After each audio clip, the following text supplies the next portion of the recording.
அனைவருக்கும் வணக்கம். இப்போ இன்னைக்கு எல்லா போட்டித் தேர்வுகளுக்கும் பொதுவாக அடிக்கடி கேள்வி கேட்குற ஒரு டாபிக், சரிங்களா? இந்தியாவில் உள்ள ரயில்வே மண்டலங்கள் மொத்தம் 18 ரயில்வே மண்டலங்கள் இருக்குது, சரிங்களா? முன்னால் 17 இருந்தது, தற்போதைக்கு 18 ரயில்வே மண்டலங்கள் இருக்குது. இந்த 18 ரயில்வே மண்டலங்களையும் எப்படி நம்ம ஞாபகம் வச்சுக்கிறது அப்படின்றத நம்ம மேப்பை வச்சு அப்படியே கால்குலேட் பண்ணி படிச்சிடலாம், சரிங்களா? நம்ம ஏற்கனவே பார்த்துருப்போம், பொதுவாக எந்த ஒரு விஷயத்தையும் நீங்கள் காட்சிப்படுத்தி படிக்கும்போது அது நம்ம ஆள் மனசில் பதிஞ்சிடும், சரிங்களா? மனப்பாடம் பண்ண தேவையில்லை. பொதுவாக நீங்கள் ஜியாகிரஃபி, பாலிட்டி, எந்த ஒரு சப்ஜெக்டாக இருந்தாலும் சரி, ஹிஸ்ட்ரி, சரிங்களா, எந்த சப்ஜெக்டாக இருந்தாலும் சரி, மேப்பை யூஸ் பண்ணி எந்தெந்த இடங்கள் எங்கெங்கே இருக்குது அப்படின்னு சொல்லிட்டு இதை நீங்கள் இப்போ மும்பை, மகாராஷ்டிரா அப்படின்னு சொல்லிட்டு இருக்குதுன்னு இதை பார்த்தாலே அது ரிலேட்டடாக இருக்கிற வரலாறையும் சரி, ஜியாகிரபிக்கு ரிலேட்டடாக இருக்கிற தகவல்களையும் சரி, எல்லாத்தையும் நம்ம ஈஸியாக ஞாபகப்படுத்திக்கலாம், சரிங்களா? அதனால் எந்த ஒரு விஷயத்தை படித்தாலும் மேப்பையோ இல்லை ஏதோ ஒரு விஷுவலாவோ காட்சிப்படுத்தி படிங்க, சரிங்களா? ஓகே, இப்போ இன்றைக்கி நம்ம அந்த ரயில்வே மண்டலங்கள் எது எது எங்கே இருக்குது, அந்த மண்டலங்களோட தலைமையிடம் என்ன, அது அந்த ஊரோட பேர் என்ன அப்படின்றத நம்ம பார்த்துடலாம், சரிங்களா? இப்போ ஃபஸ்ட்டு இந்தியாவில் இருந்த மொத்த ரயில்வே மண்டலங்கள் அப்படின்னா 18, சரிங்களா? 18 ரயில்வே மண்டலங்கள். முன்னால் 17 இருந்தது, சரிங்களா? இப்போ கடைசியாக உருவாக்கப்பட்ட ரயில்வே மண்டலம் அப்படின்னா 2019 விசாகப்பட்டினத்தை தலைமையிடமாக வச்சு, சரிங்களா, தெற்கு கடற்கரை ரயில்வே மண்டலம் அப்படின்னு சொல்லிட்டு உருவாக்குனாங்க, சரிங்களா? அதுதான் கடைசியாக உருவாக்கப்பட்டது. அதே மாதிரி முதல் உருவாக்கப்பட்ட ரயில்வே மண்டலங்கள் அப்படின்னா 1951 மும்பை மேற்கு ரயில்வே மண்டலம், அதே மாதிரி மத்திய ரயில்வே மண்டலம், சரிங்களா? அது ரெண்டும். அதே மாதிரி தெற்கு ரயில்வே, சவுதர்ன் ரயில்வே, சரிங்களா, சென்னையை தலைமையிடமாக வச்சு உருவாக்கியிருப்பாங்க. அது மூணுமே 1951 உருவாக்கப்பட்டது. இந்த மூணுக்கு அப்புறமா தான் ஒவ்வொரு ரயில்வே மண்டலங்களாக இந்தியா முழுவதும் உருவாக்கப்பட்டது, சரிங்களா? இப்போ ஃபஸ்ட்டு பாருங்கள், சென்னையிலேருந்து ஆரம்பிக்கிறோம், சரிங்களா? நம்ம தங்க நாற்கர சாலை அது கேள்விப்பட்டிருப்போம். 1999 பாரத பிரதமர் வாஜ்பாய் அவர்களால் செயல்படுத்தப்பட்ட ஒரு முக்கியமான திட்டம் தான் தங்க நாற்கர சாலை, சரிங்களா? இப்போது அந்த ரூட்லேயே நம்ம போகிறோம், சென்னையிலேருந்து ஆரம்பிக்கிறோம், அப்படியே மும்பை போகிறோம், சரிங்களா? இப்போ சென்னை என்னது, தெற்கு ரயில்வேயோட தலைமையிடம், சரிங்களா? அடுத்து மும்பையில் என்ன இருக்குது, மும்பை மேற்கு பக்கமாக தானே இருக்குது. மும்பை மேற்கு ரயில்வே, அதுக்கடுத்து மத்திய ரயில்வே, சரிங்களா? இது ரெண்டுக்கும் தலைமையிடம். அதே மாதிரி இன்னொரு முக்கியமானது கொங்கன் ரயில்வே, சரிங்களா? கொங்கன் ரயில்வேக்கும் தலைமையிடம் மும்பை தான், சரிங்களா? இப்போ மத்திய ரயில்வேக்கு சத்ரபதி சிவாஜி டெர்மினல் அதுதான் தலைமையிடம், சரிங்களா? மேற்கு ரயில்வேக்கு மும்பை சர்ச்கேட் ரயில் நிலையம் தான் தலைமையிடம், சரிங்களா? இப்போ இந்த கொங்கன் ரயில்வேன்னு ஏன் அந்த பேர் வந்தது அப்படின்னா, இப்போ நம்ம ஜியாகிரபியில் படிச்சிருப்போம், இந்தியாவோட மேற்கு கடற்கரை பகுதியை 3 விதமாக பிரிப்பாங்க, சரிங்களா? முதல்ல குஜராத்தில் இந்த பகுதியிலிருந்து இது வரைக்கும் என்னது, கொங்கண கடற்கரை, சரிங்களா? அடுத்து கர்நாடக பகுதியை சேர்ந்தது கனரா கடற்கரை, சரிங்களா? அதுக்கடுத்து கேரள பகுதியை சேர்ந்தது மலபார் கடற்கரை, சரிங்களா? அதே மாதிரி கொங்கணி அப்படின்றது ஒரு மொழி, கோவாவில் பேசப்படுற ஒரு மொழி தான் கொங்கணி, சரிங்களா? இது எல்லாத்தையும் வச்சு தான் இந்த பகுதியில் போகிற, இந்த மேற்கு கடற்கரையை ஒட்டி மேற்கு தொடர்ச்சி மலைப்பகுதியில் போகிற அந்த ரயில் பாதையை கொங்கன் ரயில்வே அப்படின்னு சொல்லிட்டு அதுக்கு பேர் வச்சாங்க, சரிங்களா? இதுக்கு இன்னொரு சிறப்பும் இருக்குது. இந்த ரயில் பாதை திட்டத்தை செயல்படுத்தினவர் ஸ்ரீதரன், இந்தியாவின் மெட்ரோ மனிதர் அப்படின்னு சொல்லுவாங்க, ஸ்ரீதரன், சரிங்களா? அவர் தான் இந்த திட்டத்தை செயல்படுத்தினார், சரிங்களா? இந்த திட்டத்தை சிறப்பாக செயல்படுத்தினதுனால தான் அவருக்கு டெல்லி மெட்ரோ ப்ராஜெக்டை செயல்படுத்துறதுக்கான அனுமதி கொடுத்தாங்க, சரிங்களா? அதையும் செயல்படுத்தினது அவர் தான், ஸ்ரீதரன், சரிங்களா? ரைட்டு. இப்போ நம்ம ஃபஸ்ட்டு தெற்கு மண்டலம் சென்னையை பார்த்துட்டோம், அதுக்கடுத்து மேற்கு மண்டலம், மத்திய மண்டலம், கொங்கன் ரயில்வே, சரிங்களா, அதையும் பார்த்துட்டோம். இப்போ மும்பையிலிருந்து அப்படியே நம்ம நேர டெல்லி போகிறோம், சரிங்களா? டெல்லி என்னது, வடக்கு ரயில்வேயோட தலைமையிடம் தான் டெல்லி, சரிங்களா? அடுத்து டெல்லியிலேருந்து அப்படியே நேர கொல்கத்தா வர்றோம், சரிங்களா? கொல்கத்தா கிழக்கு ரயில்வேயோட தலைமையிடம் கொல்கத்தா. அதே மாதிரி தென்கிழக்கு ரயில்வே அதோட தலைமையிடமும் கொல்கத்தா தான், சரிங்களா? ரைட். இப்போது அப்படியே ஒரு கோடு போட்டுருவோம். மொத்த ரயில்வே மண்டலம், இந்த 18 ரயில்வே மண்டலங்களும் இந்த குவாட்ரிலேட்டர், இந்த நாற்கர சாலையை ஒட்டி தான், இதிலேயே தான் வரும் அப்படியே எல்லாமே, சரிங்களா? அதை தான் நம்ம அப்படியே வரிசையாக பார்க்க போகிறோம். எந்த ஊர் எந்த ஸ்டேட்டுன்னு தெரிஞ்சுட்டா போதும், நம்ம ஈஸியாக ஆன்சர் பண்ணிடலாம் அது எந்த ஜோனில் இருக்குது அப்படின்னு சொல்லிட்டு, சரிங்களா? இப்போ ரைட்டு, நம்ம அப்படியே வடக்குலேருந்து வருவோம், சரிங்களா? இப்போ இடையில உள்ள ஊர்கள் எல்லாமே வரிசையாக பார்த்துட்டு வருவோம்.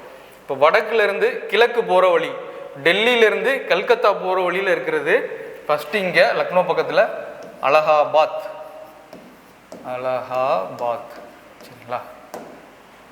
அலகாபாத்தில் எந்த தலைமையிடம் இருக்கு? வட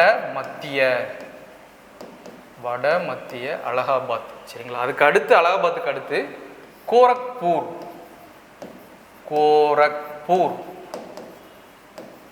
சரிங்களா. கோரக்பூர் வடகிழக்கு ரயில்வேயோட தலைமையிடம் சரிங்களா. கோரக்பூருக்கு இன்னொரு சிறப்பு இருக்கு. அதாவது இந்தியாவில் இருக்கிற ரயில் நிலையங்களையே மிக நீண்ட ரயில்வே நடைபாதையை கொண்ட ஒரு ரயில் நிலையம் அப்படின்னா கோரக்பூர் ரயில் நிலையம் தான். இப்போ அங்கே அது எந்த ஜோனில் இருக்குது அப்படின்னா வடகிழக்கு ரயில்வேயோட தலைமையிடம் தான் கோரக்பூர் சரிங்களா. அடுத்து பீகார் வந்துடுவோம். பீகாரில் இருக்கிற ஒரு ஊர் தான் ஹாசிப்பூர் சரிங்களா. இது எதோட தலைமையிடம் அப்படின்னா கிழக்கு மத்திய ரயில் நிலையத்தோட ரயில்வே மண்டலத்தோட தலைமையிடம் கிழக்கு மத்திய சரிங்களா. அடுத்து இதையெல்லாம் தாண்டி தனியாக ஒரு இடத்துல வடகிழக்கு எல்லை சரிங்களா. அது எங்க அப்படின்னா அஸ்ஸாமில் கவுஹாத்தி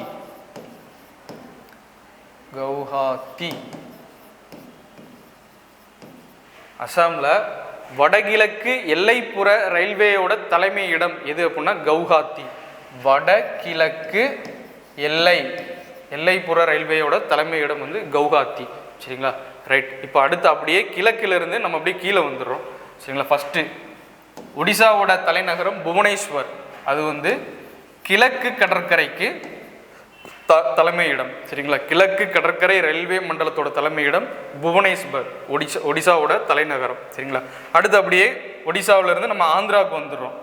ஆந்திராவில் விசாகப்பட்டினம் இறுதியாக உருவாக்கப்பட்ட ரயில்வே மண்டலம் தெற்கு கடற்கரை சரிங்களா. விசாகப்பட்டினம்.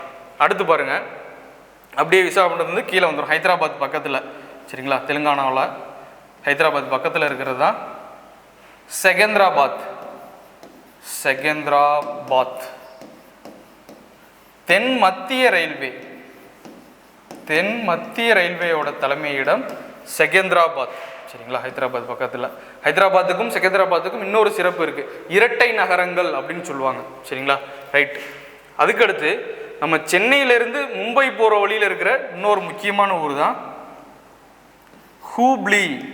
கர்நாடகாவில் இருக்க ஹூப்ளி சரிங்களா. இது தென்மேற்கு ரயில்வேயோட தலைமையிடம். ஹூப்ளி தென்மேற்கு ரயில்வேயோட தலைமையிடம் சரிங்களா. அடுத்து இப்போ நம்ம அப்படியே மும்பையிலிருந்து டெல்லி போகிற ரூட்லேயே ஜெய்ப்பூரில் கனெக்ட் ஆகிறது தான் சரிங்களா. ஜெய்ப்பூர் எதோட தலைமையிடம்னா வடமேற்கு ரயில்வே மண்டலத்தோட தலைமையிடம். ஜெய்ப்பூர் வடமேற்கு சரிங்களா. இப்போ நம்ம அவுட்டரில் உள்ளது எல்லாமே பார்த்துட்டோம். உள்ள மட்டும் 2 ஊர் இருக்குது, மத்திய பிரதேசில் ஒன்று, சத்தீஸ்கரில் ஒன்று சரிங்களா. இப்போ மத்திய பிரதேசில் பார்த்தோம்னா மேற்கு மத்திய ரயில்வே மண்டலத்தோட தலைமையிடம் ஜபல்பூர். மேற்கு மத்திய ரயில்வே மண்டலத்தோட தலைமையிடம் ஜபல்பூர். அடுத்து சத்தீஸ்கர் தென்கிழக்கு மத்திய ரயில்வே மண்டலத்தோட தலைமையிடம் சத்தீஸ்கர் பிலாஸ்பூர் சரிங்களா. அது எங்கே இருக்குன்னா சத்தீஸ்கரில் இருக்குது பிலாஸ்பூர் சரிங்களா. இப்போ உள்ளக்க இது ரெண்டும், மற்றது எல்லாமே அவுட்டரில் வந்துடுது சரிங்களா. இப்போ பாருங்கள் 18 இருக்கான்னு. 1 2 3 2 5 6 7 8 9 10 11 12 13 14 15 16 17 18 சரிங்களா. கரெக்டாக இருக்குது. 18 ரயில்வே மண்டலங்கள் சரிங்களா. மொத்த ரயில்வே மண்டலத்தையும் நம்ம இது மாதிரியும் சரி, இதை விட இன்னும் ஷார்ட்கட்டும் போடலாம் சரிங்களா. இப்போ பாருங்கள், இப்போ மேற்கு மத்திய ஜபல்பூர், அதே மாதிரி மேற்கு ரயில்வேனா எங்கே இருக்குது? சர்ச்கேட், மும்பை சர்ச்கேட்டில் இருக்கிறது தான் மேற்கு மத்திய ரயில்வே மண்டலத்தோட தலைமையிடம் சரிங்களா. அதே மாதிரி மத்திய ரயில்வே மண்டலத்தோட தலைமையிடம்னா சத்ரபதி சிவாஜி டெர்மினல் சரிங்களா. சிஎஸ்டி. இப்போ ஜிஎஸ்டி யார் கொண்டு வந்தா? மத்திய அரசு கொண்டு வந்தாங்க. சிஎஸ்டி அப்படின்னா சத்ரபதி சிவாஜி ரயில்வே டெர்மினல் சரிங்களா. அப்படின்னா மத்திய ரயில்வேயோட தலைமையிடம் சரிங்களா. அதே மாதிரி மும்பை சர்ச்கேட் மேற்கு ரயில்வேயோட தலைமையிடம் சரிங்களா. இங்கே மேற்கு மத்திய அப்படின்னா எது சொல்கிறோம்? ஜபல்பூர் சொல்கிறோம் சரிங்களா. அப்போ சர்ச்சில் மேற்கு சர்ச்சில் வந்து ஜெபம் பண்ணுறோம் அப்படின்ற மாதிரி ஞாபகம் வச்சுக்கலாம். சரிங்களா? இந்த மாதிரி நமக்கு என்ன தோணுதோ அதை வந்து ஒரு ஷார்ட்கட்டாக போட்டு ஈஸியாக ஞாபகம் வச்சுக்கலாம். சரிங்களா? பொதுவாக எதையுமே மனப்பாடம் பண்ணிக்காமல் நமக்கு ஈஸியாக ஞாபகம் வர்ற மாதிரி படித்தோம் அப்படின்னா எதுவுமே நம்மளை விட்டு போகாது, எப்போவுமே நமக்கு ஞாபகம் இருக்கும். சரிங்களா? அதே மாதிரி பாருங்கள், இப்போ கொல்கத்தாவில் வந்து இந்தியாவில் முதன்னு மெட்ரோ ரயில் போக்குவரத்து எங்கே தொடங்கப்பட்டதுன்னா கொல்கத்தாவில் வந்து தொடங்கப்பட்டது. அதுக்கப்புறமா தான் மற்ற நகரங்கள் எல்லா இடத்துலையுமே கொண்டு வந்தாங்க. சரிங்களா? அதேமாதிரி ட்ராம் போக்குவரத்து பிரிட்டிஷ் காலத்தில் கொண்டு வரப்பட்ட ஒரு போக்குவரத்து முறை தான் ட்ராம் போக்குவரத்து. அதுவுமே கொல்கத்தாவில் வந்து இன்னும் நடைமுறையில் தான் இருக்குது. சரிங்களா? இப்போ ஓகே, இப்போ இதுபடி நீங்கள் ஞாபகம் வச்சு படிக்கணும் அப்படின்னா முதல்ல மேப்பு எந்தெந்த மாநிலங்கள் எந்தெந்த இடத்துல இருக்குது அப்படின்றத நீங்கள் தெரிஞ்சுக்கிட்டாலே எல்லா ரயில்வே மண்டலங்களும் இந்த தங்க நாற்கர சாலையை அடிப்படையாக வச்சு நம்ம ஈஸியாக ஞாபகம் வச்சிடலாம். சரிங்களா? இப்போ நம்ம இந்த கோடு வந்து இப்படி போட்டிருப்போம். ஆனால் இப்போ தங்க நாற்கர சாலை அப்படின்னா கொல்கத்தாவையும் சென்னையும் ஒடிசா ஆந்திரா இந்த பகுதியில் தான் இணைக்கும். சரிங்களா? அதுபடி நம்ம அப்படியே ஆர்டராக ஞாபகம் வச்சுக்கலாம். சரிங்களா? இப்போது இதே மாதிரி வேறு ஏதாவது டாபிக்ஸ் வந்து உங்களுக்கு ஈஸியாக புரிகிற மாதிரி எடுக்கணும் அப்படின்னா அதை என்னென்ன கமெண்ட்ஸில் போடுங்க. நம்ம தொடர்ச்சியாக அடுத்த வகுப்பில் பார்க்கலாம். நன்றி.